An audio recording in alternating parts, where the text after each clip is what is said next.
100-ലധികം സീറ്റുകൾ ഇത്തവണ ഉറപ്പിച്ചു കഴിഞ്ഞു. UDF മീഡിയ വണ്ണും മാത്രമേ അത് പറഞ്ഞുള്ളൂ. 100 സീറ്റ് പറയുന്നുണ്ട് നേതാക്കൾ, അല്ലാതെ മീഡിയ വണ്ണും അവർ പറയുന്നത് ഞങ്ങൾ പറയുന്നുള്ളൂ.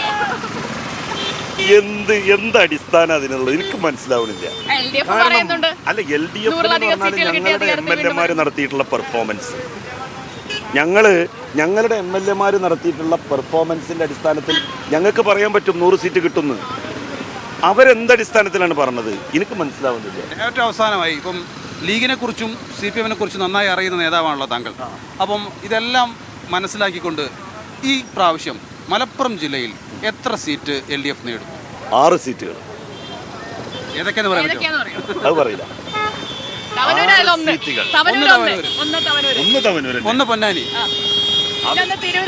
അല്ല 6 സീറ്റുകൾ നേടും. ഓക്കെ, ആ പേര് വെളിപ്പെടുത്താതിരിക്കാനുള്ള സ്വാതന്ത്ര്യം നമ്മൾ അനുവദിച്ചു തരുന്നു.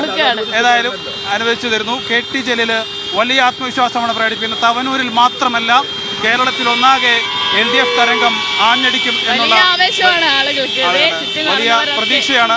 ഏറെക്കാലം ഇവിടെ MLA ആയതിന്റെ ആ ഒരു ആവേശം, അത് ആത്മവിശ്വാസമാണ്.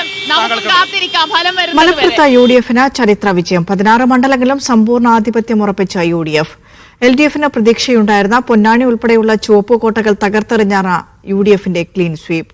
ഭൂരിപക്ഷത്തിൽ സർവകാല റെക്കോർഡുമായി PK കുഞ്ഞാലിക്കുട്ടിയും.